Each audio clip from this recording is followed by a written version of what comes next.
Good morning, students. So today we start with a new topic, that is ionization enthalpy.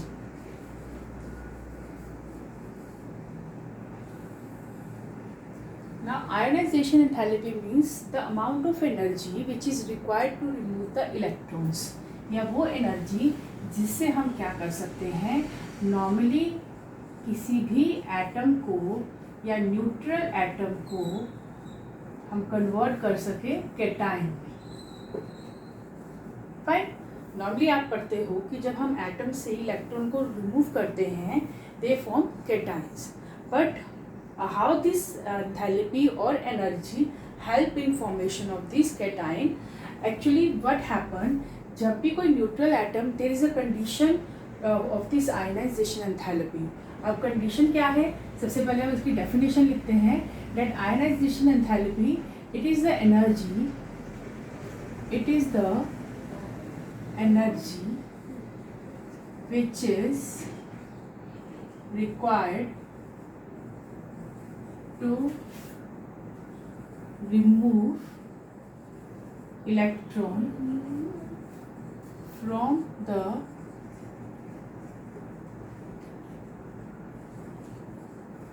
loosely bounded it is the energy which is required to remove the loosely bonded electron, loosely bonded electrons. वो energy जो loosely bonded electron को remove करती है from their gaseous isolated atom. ठीक है, from the gaseous isolated atom in its ground state. So what is ionization energy? It is the energy which is required to remove the electron or remove the loosely bonded or loosely held electron from their gaseous isolated atom in its ground state. अब यहाँ तक तो आपको समझ में आ ही गया होगा कि वो एनर्जी जो हमें इलेक्ट्रॉन को निकालने के लिए चाहिए, लेकिन कहाँ से, from the gaseous isolated atom. अब गैसियस आइसोलेटेड एटम का मतलब है कि एटम की कंडीशन है कि जो एटम है वो अपनी गैसियस स्टेट में हो. क्यों? क्योंकि गैसियस स्टेट में क्या होता है, there is a minimum energy. एक तो ग्राउंड स्टेट में होगा, ग्राउंड स्टेट में होने से क्या होता है, ग्राउंड स्टेट मतलब एक तरह से स्टेबल स्टेट में होगा. ठीक है, क्योंकि जब एक्साइटेड स्टेट में होगा तो एक्साइटेड स्टेट से इलेक्ट्रॉन को निकालना इट इज़ डिफिकल्ट, लेकिन ग्राउंड स्टेट क्योंकि स्टेबल स्टेट होती है तो वहाँ से इलेक्ट्रॉन क्या है, इजीली निकाले जाते हैं. और गैसियस आइसोलेटेड स्टेट इसलिए है क्योंकि गैसियस स्टेट में क्या होगा, मिनिमम अट्रैक्टिव फोर्सेस एग्जिस्ट करती हैं. ठीक है, मिनिमम अट्रैक्टिव फोर्सेस एग्जिस्ट. अब मिनिमम अट्रैक्टिव फोर्सेस एग्जिस्ट और आइसोलेटेड एटम, आइसोलेट यानी कि जब ऑब्वियस है कि अट्रैक्टिव फोर्सेस कम होगी तो एटम थोड़े से दूर दूर होंगे, तो आइसोलेटेड यानी कि अलग अलग होंगे. तो गैसियस आइसोलेटेड एटम का क्या मतलब हो गया, दैट एटम इज लूजली और यू कैन से in their ground state, in their gaseous ground state they are in the isolated form. ठीक.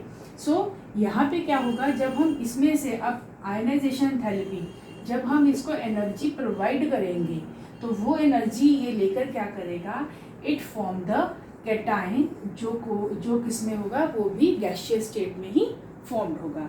So this is the ionization enthalpy. अब ionization enthalpy it is donated by H, या हम इस delta H तो हम change in enthalpy होता है, वैसे ये H होता है. और ionization enthalpy is positive. Positive इसलिए होती है क्योंकि energy is added to remove the electron. Fine. So this is about the ionization enthalpy. ठीक है. I again repeat, ionization enthalpy amount of energy जो हमें कोई भी एटम है अपनी गैशियस स्टेट में हो. गैशियस स्टेट से मतलब है कि जब गैशियस स्टेट से मतलब क्या है हमारा कि वो ग्राउंड स्टेट पे होगा, स्टेबल होगा, प्लस वहाँ पर अट्रैक्टिव फोर्सेस मिनिमम होंगी, तो एटम क्या होंगे, थोड़े दूर दूर होंगे. तो वहाँ से आइसोलेट का मतलब क्या होता है, अलग अलग अलग थलग पड़ जाना. ठीक है. सो ऐसी स्टेट में, गैशियस स्टेट में जब हम उसको एनर्जी प्रोवाइड करेंगे तो वो इलेक्ट्रॉन को इजीली क्या करेगा, रिमूव कर देगा टू फॉर्म देयर कैटाइन और ion again in the gaseous state. Fine. अब आयनाइजेशन एंथैल्पी में हम एक ही साथ सारे इलेक्ट्रॉन्स को रिमूव नहीं कर सकते. नॉर्मली हम पढ़ते ऐसे हैं कि एल्यूमिनियम ने कितने इलेक्ट्रॉन यूज़ करे, 3 इलेक्ट्रॉन, तो उसने ये फॉर्म कर दिया. ठीक है. But it is not possible to remove the electron continuously. Therefore there is a successive ionization enthalpies. Successive का मतलब है step by step. Fine. For example, if I have a metal, fine. अब metal और या can say there is a element जो भी है अपनी गैशियस स्टेट में है. आई प्रोवाइडेड एनर्जी, आयनाइजेशन एनर्जी दी मैंने उसको, आयनाइजेशन एनर्जी 1 लिख दिया. तो यहाँ पर उसने एक इलेक्ट्रॉन को रिमूव करा and it form the cation. अब फिर इस कैटाइन से क्या करूँगी मैं, दोबारा इसको हम क्या देंगे, एनर्जी देंगे to form the divalent cation. यहाँ पे क्या फॉर्म कर रहा है, डाइवेलेंट कैटाइन. ठीक. तो यहाँ पे आयनाइजेशन एनर्जी क्या हो गई, 2 हो गई. देन डाइवेलेंट कैटाइन से हम फॉर्म कर रहे हैं ट्राइवेलेंट कैटाइन. ठीक है. तो ट्राइवेलेंट कैटाइन के अंदर क्या होगा, अब यहाँ से हमने इसका 1 इलेक्ट्रॉन रिमूव करा, यहाँ से 2 इलेक्ट्रॉन्स रिमूव करे, यहाँ से हमारे 3 इलेक्ट्रॉन्स रिमूव हो गए. तो यहाँ क्या बना रहा है, ये ट्राइवेलेंट कैटाइन. सो पहली चीज़ कि जब भी कोई मेटल आयन या जो एटम है वो सारे इलेक्ट्रॉन्स एक साथ क्या है रिलीज नहीं करता है. They do so in the step by step, जिसे हम सक्सेसिव आयनाइजेशन एंथैल्पी बोलते हैं. अब सक्सेसिव आयनाइजेशन एंथैल्पी का मतलब यहाँ पे ज़रूरत क्यों है, क्योंकि एक ही बार में हम इतनी एनर्जी नहीं दे सकते कि तीनों इलेक्ट्रॉन्स एक साथ ही क्या कर जाए, रिमूव कर जाए.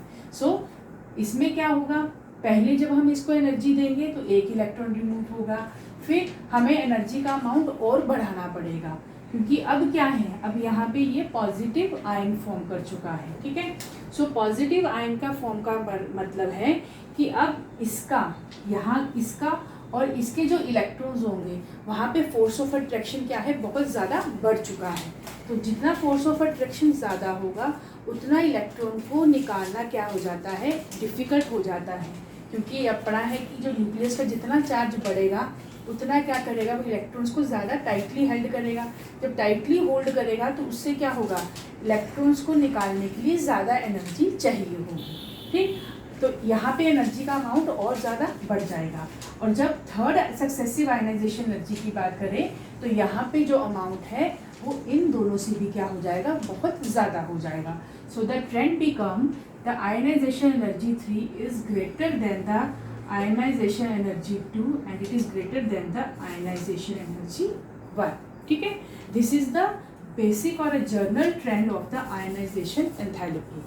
तो ionization enthalpy 3 is always greater than these two. क्यों है, क्योंकि यहाँ पे क्या होगा, यहाँ से नॉर्मली क्या है, कोई भी आयन है इजीली उसने अपना लूजली हेल्ड इलेक्ट्रॉन लूज कर दिया. ठीक. अब यहाँ पे जब वो कैटाइन फॉर्म कर रहा है तो इफेक्टिव न्यूक्लियर चार्ज भी बढ़ेगा. चार्ज बढ़ने से इलेक्ट्रॉन और इस कैटाइन की क्या हो जाएगी, फोर्स ऑफ अट्रैक्शन बढ़ेगी. तो जितनी ज़्यादा एनर्जी होगी, जितना ज़्यादा उसने होल्ड किया होगा, तो उसको अलग करने के लिए उससे ज़्यादा एनर्जी क्या हमें उसे देनी पड़ेगी. तो यहाँ पे एनर्जी का अमाउंट और ज़्यादा क्या हो जाता है, इंक्रीज़ हो जाता है. और थर्ड में ये उससे भी ज़्यादा क्या है, इंक्रीज़ हो जाएगा. ठीक. So this is about the successive ionization enthalpy. Right. And the trend is कि जो आयनाइजेशन एंथैल्पी 3 है it is always greater than the ionization enthalpy 1 and 2. Now after this ionization enthalpy, there are some factors which affect the ionization enthalpy. So the factors affect the ionization enthalpy. अब कौन कौन से factor आते हैं? First factor है इसमें that is atomic size.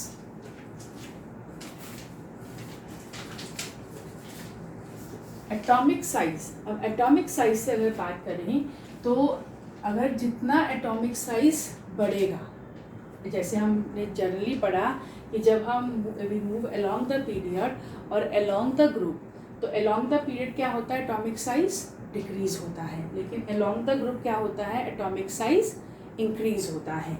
तो atomic size को अगर हम अलोंग द पीरियड ग्रुप और अलोंग द पीरियड देखें, ग्रुप में क्या हो रहा है? नंबर ऑफ शेल्स इंक्रीज हो रही है, नंबर ऑफ शेल्स इंक्रीजेस. तो जितना शेल बढ़ता जाएगा उतना इफेक्टिव न्यूक्लियर चार्ज या आप कह सकते हो शील्डिंग इफेक्ट बढ़ता जाएगा. Number of shell increases, shielding effect increases. ठीक है, शील्डिंग इफेक्ट जितना ज़्यादा होगा उतना आप कह सकते हो कि इसे थोड़ा मैं यहाँ पे और एक्सप्लेन करती हूँ. फॉर एग्जांपल अगर हम बात करें ग्रुप 1 के किसी भी एलिमेंट की, ठीक है, जैसे ये है लिथियम और लिथियम के बाद आ जाता है, ठीक है, हम रुबिडियम की बात कर लेते हैं. फाइन. तो यहाँ है रुबिडियम का पॉजिटिव चार्ज और नंबर ऑफ शेल्स क्या हो रहे हैं? बढ़ रहे हैं. तो नंबर ऑफ शेल्स बढ़ने का मतलब है कि इलेक्ट्रॉन्स क्या हो रहे हैं? यहाँ पे जो वैलेंस शेल होगी और ये जो उसके इनर शेल के इलेक्ट्रॉन्स होंगे, ये क्या करेंगे? ये वाले इलेक्ट्रॉन्स इस वाले इलेक्ट्रॉन्स को क्या करेंगे? शील्ड करेंगे, प्रोटेक्ट करेंगे. शील्ड करेंगे या फिर प्रोटेक्ट करेंगे. इससे प्रोटेक्ट करेंगे न्यूक्लियस के चार्ज से. तो जब न्यूक्लियस इस वाले इलेक्ट्रॉन पे अपना उतना इफेक्ट शो नहीं कर पाएगा, या आप कह सकते हो कि न्यूक्लियस की जो अट्रैक्टिव फोर्सेस हैं वो आउटर मोस्ट शेल के इलेक्ट्रॉन को होल्ड नहीं कर पाएगी, तो उतना इजीली क्या है? इलेक्ट्रॉन क्या है? इजीली निकल जाएगा. जितना अब लिथियम की बात करें तो लिथियम का क्या है? साइज भी छोटा है. तो यहाँ पे जितना चार्ज बढ़ेगा तो इसके ऊपर फोर्स ऑफ अट्रैक्शन भी ज़्यादा बढ़ेगी. तो लिथियम की जो आयनाइजेशन एनर्जी है वो बहुत ज़्यादा होगी एज कंपेयर टू रुबिडियम, क्योंकि लिथियम से इलेक्ट्रॉन को रिमूव करना is difficult as compare to rubidium. ठीक. तो यहाँ पे क्या बता रहे हैं? यहाँ पे ये ओवरऑल बताया जा रहा है कि अलोंग द ग्रुप शेल्स बढ़ती जाएंगी, तो न्यूक्लियस का आउटर मोस्ट इलेक्ट्रॉन के ऊपर जो अट्रैक्टिव फोर्सेस है वो भी कम होती जाएंगी. जितनी कम होंगी उतना इलेक्ट्रॉन इजीली क्या हो जाएगा? निकल जाएगा, रिमूव हो जाएगा. सो हम बात करें तो आयनाइजेशन एंथैल्पी क्या होती है?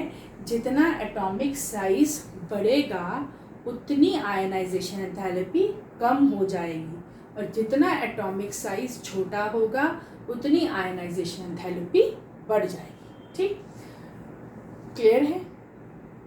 अब यहाँ पर अगर मैं ये तो हो गया along the period, sorry along the group, कि अलोंग द ग्रुप शेल्स बढ़ती जाएंगी. शेल्स बढ़ने से क्या होगा? इफेक्टिव न्यूक्लियर चार्ज कम होता जाएगा, यानी कि एक तरह से अट्रैक्टिव फोर्सेस कम होती जाएंगी. तो आउटर मोस्ट जो इलेक्ट्रॉन है वो इजीली क्या हो जाएगा? रिमूव हो जाएगा. तो जो जल्दी निकल जाएगी, कम एनर्जी दी और इलेक्ट्रॉन निकल गया. ठीक है. यहाँ पर लिथियम के केस में क्या होगा? ज़्यादा एनर्जी देनी पड़ेगी हमें इलेक्ट्रॉन को निकालने के लिए. तो अगर हम कंपेयर करें ionization enthalpy in the group, तो ग्रुप की बात करें तो लिथियम की जो आयनाइजेशन एंथैल्पी है, ionization enthalpy of lithium is greater than rubidium. Clear है? अब ऐसे ही अगर हम पीरियड की बात करें तो पीरियड में क्या हो रहा है? पीरियड के अंदर जैसे ही move from left to right, यहाँ पे क्या हो रहा है, न्यूक्लियर चार्ज बढ़ रहा है क्योंकि शेल्स तो सेम ही हैं, सेम शेल्स होने की वजह से चार्ज तो बढ़ता जा रहा है क्योंकि एटॉमिक नंबर बढ़ रहा है। तो चार्ज बढ़ने की वजह से एटॉमिक साइज क्या हो जाएगा, कम हो जाएगा, और आयनाइजेशन एनर्जी क्या हो जाएगी, बढ़ जाएगी। So ionization energy, you can say ionization energy, अगर हम पीरियड की बात करें तो ionization energy increases as the size decreases, और अगर हम ग्रुप की बात करें तो ionization energy decreases as the size increases. यहाँ मैं लिख देती हूँ एटॉमिक साइज। तो एटॉमिक साइज सबसे पहले जो फैक्टर है एटॉमिक साइज, अगर हम इसको यहाँ पढ़े तो it is inversely proportional to ionization energy, that is as atomic size increases ionization energy decreases, and if atomic size decreases ionization energy increases।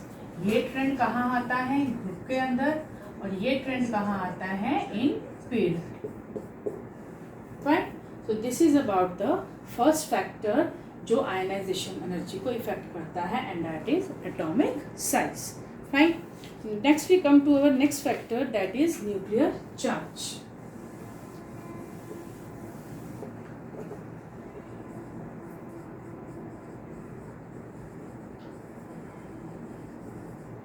ना न्यूक्लियर चार्ज कैसे इफेक्ट करता है, न्यूक्लियर चार्ज से हमारा क्या मतलब है, जैसे हमने पढ़ा कि पॉजिटिव कैटाइन के केस में न्यूक्लियर चार्ज में हमने क्या पढ़ा कि कैटाइन के अंदर क्या होगा,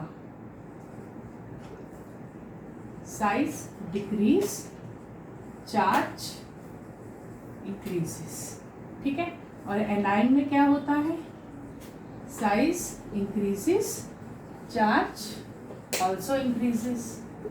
राइट, तो हम कह सकते हैं कि जो न्यूक्लियर चार्ज है वो डायरेक्टली प्रोपोर्शनल है आयनाइजेशन एनर्जी के। जितना न्यूक्लियर चार्ज ज़्यादा होगा उतना ही क्या होगा, आयनाइजेशन एनर्जी भी ज़्यादा होगी। क्योंकि जितना ज़्यादा न्यूक्लियर चार्ज होगा उतनी वो आउटर मोस्ट इलेक्ट्रॉन को क्या करेगा, अच्छे से होल्ड करके रखेगा। राइट, सो यहाँ पे मैं लिख देती हूँ, greater is the nuclear charge. Nuclear charge means charge on the nucleus, ठीक है। जितना चार्ज न्यूक्लियस पे ज़्यादा होगा, मोर टाइटली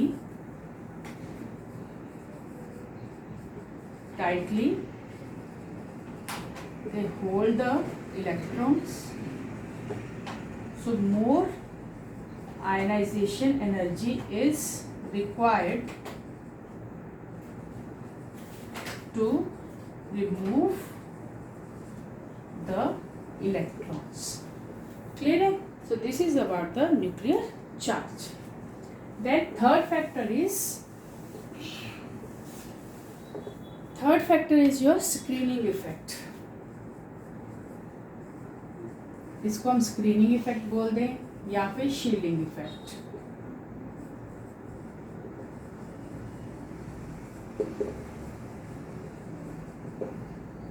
शील्डिंग इफेक्ट का मतलब क्या है कि जितना हमने जो पहले भी पढ़ा है, इसको काफ़ी बार हम यहाँ पे डिस्कस कर चुके हैं कि स्क्रीनिंग इफेक्ट क्या होता है कि जितना इनर मोस्ट शेल के अंदर नंबर ऑफ इलेक्ट्रॉन्स इंक्रीज हो जाएंगे तो न्यूक्लियस का जो चार्ज है, यहाँ पे जो न्यूक्लियस के ऊपर जो चार्ज है, तो आप कह सकते हो जितना न्यूक्लियस पर चार्ज ज़्यादा होगा तो यू कैन से कि ये आउटर मोस्ट ये आपकी होगी वैलेंस शेल, और वैलेंस शेल के अंदर आ गया वैलेंस इलेक्ट्रॉन। राइट, तो न्यूक्लियस क्या करेगा, जितने इनर शेल के अंदर ज़्यादा इलेक्ट्रॉन होंगे, ये इलेक्ट्रॉन क्या करेंगे, न्यूक्लियस से इस इलेक्ट्रॉन को क्या करेंगे, शील्ड करेंगे, प्रोटेक्ट करेंगे। ठीक है, तो जितना शील्डिंग इफेक्ट ज़्यादा हो जाता है तो आप कह सकते हो कि उतनी आयनाइजेशन एनर्जी क्या हो जाती है, कम हो जाती है। सो इसका मतलब कि अगर हमें यहाँ पे इलेक्ट्रॉन को रिमूव करना है तो हम क्या करेंगे, थोड़ी सी एनर्जी देंगे और इलेक्ट्रॉन क्या करेगा, इजीली रिमूव कर जाएगा, क्योंकि इस इलेक्ट्रॉन का यहाँ की जो अट्रैक्टिव फोर्सेस हैं वो अट्रैक्ट नहीं कर पाएंगी इनकी वजह से। ये क्या कर रहे हैं, प्रोटेक्ट कर रहे हैं इसको, इससे। ठीक है, तो कम आयनाइजेशन एनर्जी पर ही क्या करेगा, इलेक्ट्रॉन इजीली रिमूव कर जाएगा. So that is about the screening effect. Then there is a penetration effect.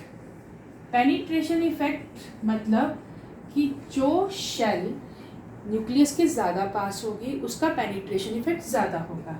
जैसे S, P, D, F. तो S ज़्यादा होगी न्यूक्लियस के पास, हम कह सकते हैं मोर क्लोजर टू न्यूक्लियस. तो जितना न्यूक्लियस के पास ज़्यादा होगा उसका पेनिट्रेशन इफेक्ट क्या है, उतना ही ज़्यादा होगा. और जितना पेनिट्रेशन इफेक्ट होगा आप कह सकते हो उतनी ज़्यादा हमें आयोनाइजेशन एनर्जी ज़्यादा चाहिए इलेक्ट्रॉन को रिमूव करने के लिए. तो पेनिट्रेशन इफेक्ट के अंदर हम लिख सकते हैं more is the penetration effect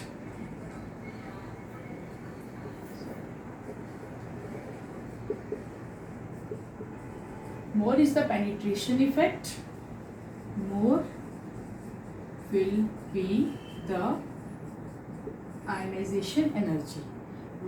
again इसका बता देती हूँ. पेनिट्रेशन इफेक्ट का मतलब है कि जैसे हमारे पास है लिथियम 1s2 2s1, ठीक. अब ये न्यूक्लियस के ज़्यादा पास होंगे तो यहाँ से इलेक्ट्रॉन को निकालने के लिए हमें इसे बहुत ज़्यादा आयनाइजेशन एनर्जी देनी पड़ेगी. तो जितना शेल का पेनिट्रेशन इफेक्ट ज़्यादा होगा उतनी ही आयनाइजेशन एनर्जी ज़्यादा होगी. सो हम कह सकते हैं कि S का पेनिट्रेशन इफेक्ट ज़्यादा होता है as compare to P, D and F. Fine.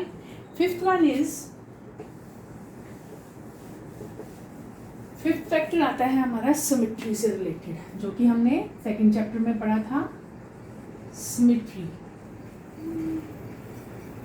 Symmetry से क्या मतलब है कि जितनी ज़्यादा सिमेट्री होगी उतना ही क्या होगा, स्टेबिलिटी ज़्यादा होगी. More is the symmetry, more will be the stability. या आप ऐसे भी कह सकते हो more will be the stability if more is the symmetry. For example nitrogen 7 1s2 2s2 2p3, ठीक है.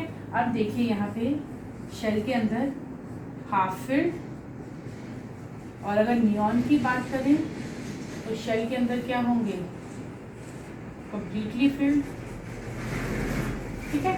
तो हाफ फिल्ड और कंप्लीटली फिल्ड की क्या होती है, सिमेट्री ज़्यादा होती है. ज़्यादा सिमेट्री होगी तो स्टेबिलिटी भी ज़्यादा होगी. तो जितनी सिमेट्री ज़्यादा होगी उतनी ही आयनाइजेशन एनर्जी भी क्या होगी, ज़्यादा होगी. Symmetry is directly proportional to ionization energy, ठीक है. तो क्लियर है कि जितनी सिमेट्री, यानी कि अगर आपके नाइट्रोजन में क्या थी सिमेट्री, यानी कि ये हाफ फिल्ड है, हाफ फिल्ड ऑर्बिटल्स, और ये क्या है, फुल्ली फिल्ड ऑर्बिटल्स. तो जितना हाफ फिल्ड और फुली फिल्ड ऑर्बिटल्स ज़्यादा स्टेबल होते हैं तो उनमें से इलेक्ट्रॉन को निकालना यानी कि ज़्यादा एनर्जी चाहिए. तो जितनी इनकी स्टेबिलिटी ज़्यादा होगी उतनी ही आयनाइजेशन एनर्जी ज़्यादा लगेगी to remove the electrons from their outermost और from their valence shell. So this is all about the ionization enthalpy and the factors which affect the ionization enthalpy. Clear है. अब ऐसे ही हम एक एक्सेप्शनल केसेस करते हैं दो. अगेन हम उसे, आप कह सकते हैं कि हम उसे उसी सिमेट्री के बेसिस पर ही डिफाइन करेंगे.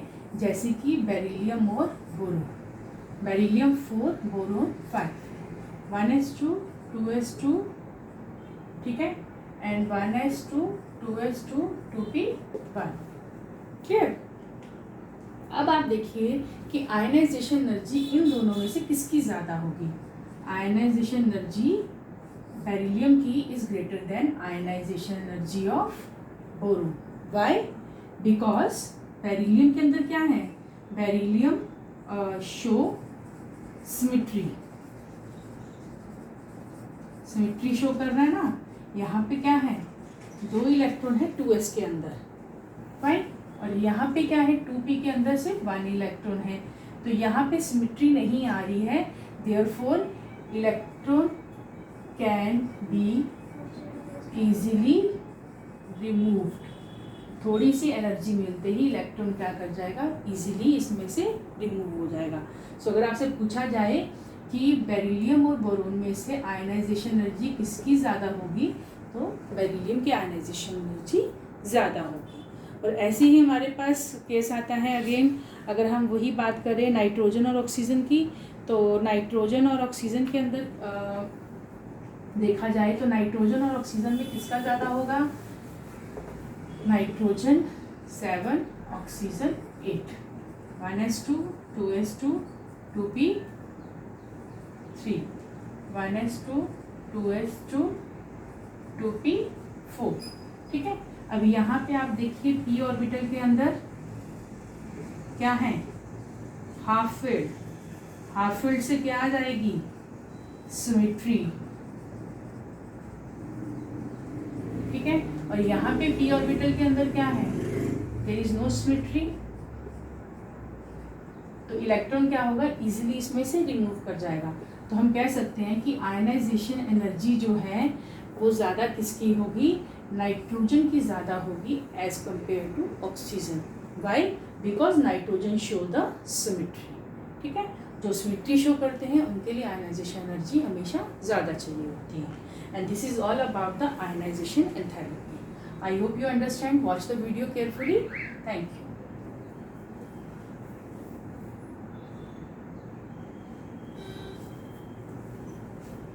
Sorry, not watch the video carefully, watch the video, I mean very ध्यान से देखिएगा। ठीक है। Okay, thank you.